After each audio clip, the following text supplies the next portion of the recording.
Hello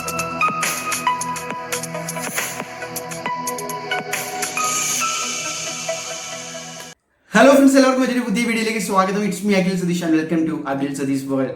അപ്പോൾ ഒരുപാട് വിദ്യാർത്ഥികൾ നമ്മുടെ ഈ റിസൾട്ട് വന്നതിന് ശേഷം ഞാനൊരു വീഡിയോ ചെയ്യുകയുണ്ടായി. ഒരുപാട് മാറ്റങ്ങൾ, പുതിയ പ്രഖ്യാപനങ്ങൾ, ഇന്ദിരാ ഗ്യാരണ്ടി ഉൾപ്പെടെ വാഗ്ദാനങ്ങളായി കൊടുത്തുകൊണ്ടാണ് പുതിയൊരു മന്ത്രിസഭ, പുതിയൊരു സർക്കാർ, പുതിയൊരു മുഖ്യമന്ത്രി ഉൾപ്പെടെ നമ്മുടെ കേരളത്തിൽ ഭരണത്തിൽ വരാൻ പോകുന്നത്.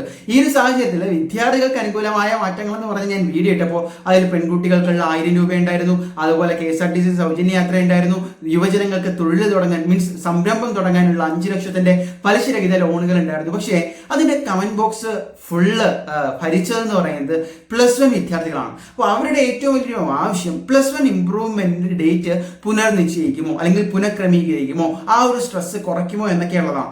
അതുകൊണ്ട് തന്നെ അതിലൊരു മാറ്റം വരാൻ സാധ്യതയുണ്ടോ എന്നൊരു വിശകലനമാണ് ഈ ഒരു വീഡിയോ.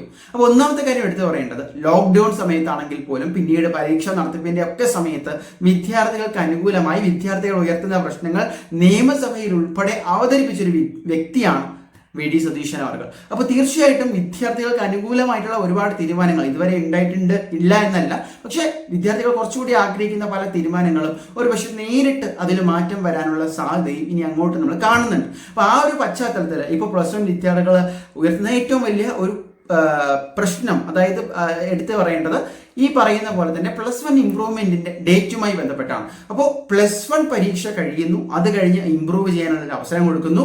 പക്ഷേ +2 മുഴുവൻ പഠിപ്പിച്ച് അതിന്റെ പോർഷനും പഠിക്കുന്നതിനോടൊപ്പം തന്നെ അറ്റ്ലീസ്റ്റ് ഒരു 3 വിഷയമാണ് ആ +1 വിദ്യാർത്ഥി ഇംപ്രൂവ് ചെയ്യാൻ ഉദ്ദേശിക്കുന്നതെങ്കിൽ ഇത്രയും കാലയളവിൽ ആ +1ന്റെ ആ 3 വിഷയവും കൂടി തലയിൽ പഠിച്ചു വെക്കുക എന്നുള്ള വലിയൊരു ടാസ്ക്, അത് അവസാനം +2 എക്സാമിന്റെ കൂടെ മാത്രമേ +1 ഇംപ്രൂവ്മെന്റ് എഴുതാൻ പറ്റുന്നുള്ളൂ എന്നൊരവസ്ഥ. ഇവിടെ വിദ്യാർത്ഥികൾക്ക് ഒന്ന് മാനസിക സമ്മർദ്ദമാണ്, 2 കൃത്യമായിട്ട് +2ന്റെയും +1ന്റെയും പോർഷൻ ഒരുമിച്ച് പഠിക്കാനുള്ളത് കൊണ്ട് അത് എന്ത് ചെയ്യുന്നു, മിക്സായി പോകുന്നു, ബ്ലെൻഡായി പോകുന്നു. പിന്നെ ഈ പരീക്ഷ നടത്തിപ്പുമായി ബന്ധപ്പെട്ട പ്രശ്നങ്ങൾ, ഇവിടെ ഇതിനു മുമ്പ് ഇത്തരത്തിലൊരു നയം സ്വീകരിച്ചിട്ടുണ്ടായിരുന്നത് കഴിഞ്ഞ സർക്കാരാണ്. അപ്പോൾ അവിടെ പരീക്ഷാ നടത്തിപ്പിന്റെ ചെലവും അതുപോലെ തന്നെ അത് നടത്തിപ്പിലുള്ള ഒരു സുഗമതയും കണക്കിലെടുത്തുകൊണ്ടാണ് അത്തരത്തിലൊരു തീരുമാനത്തിലേക്ക് പോയത്. അപ്പോൾ ഇതിലൊരു മാറ്റം ഉണ്ടാകുമോ എന്നുള്ളത് കണ്ടു തന്നെ അറിയണം. തീർച്ചയായിട്ടും നമ്മുടെ പുതിയ മന്ത്രിസഭയുടെ തീരുമാനങ്ങൾ, നയങ്ങൾ, വിദ്യാഭ്യാസ പരിഷ്കാരങ്ങൾ, പുതിയ വിദ്യാഭ്യാസ മന്ത്രിയുടെ തീരുമാനങ്ങൾ, ഇതിനെല്ലാം ആശ്രയിച്ചിരിക്കും.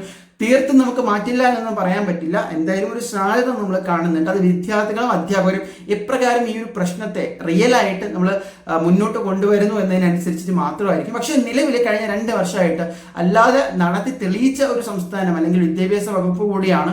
അപ്പോൾ അതിൽ നിന്ന് വ്യത്യസ്തമായിട്ട് പുതിയ വിദ്യാർത്ഥികൾക്കുള്ള പ്രശ്നങ്ങൾ അത്രത്തോളം സീരിയസ് ആണെങ്കിൽ മാത്രമായിരിക്കും ഇതിലൊരു മാറ്റം എന്തായാലും, അല്ലെങ്കിൽ അതായത് അവസാനത്തെ +2 എക്സാമിനോടൊപ്പം അല്ലാതെ അതിന് മുമ്പ് തന്നെ +1 ഇംപ്രൂവ്മെന്റ് എക്സാംസ് എഴുതി തീർത്ത് റിസൾട്ട് ഉൾപ്പെടെ വരുന്ന ഒരു പ്രക്രിയ പണ്ടത്തെ പോലെ ആകുകയുള്ളൂ എന്ന് നമുക്ക് ഉറപ്പിച്ച് പറയാൻ പറ്റും. എന്തായാലും എന്താണ് നിങ്ങളുടെ ആഗ്രഹം കമന്റ് ബോക്സിൽ രേഖപ്പെടുത്തുക. മറ്റൊരു വീഡിയോ ആയിട്ട് കാണാം. വിദ്യാർത്ഥികളുടെ ശബ്ദമായി ഞങ്ങൾ ഇവിടെ തന്നെ ഉണ്ടാകും. So guys,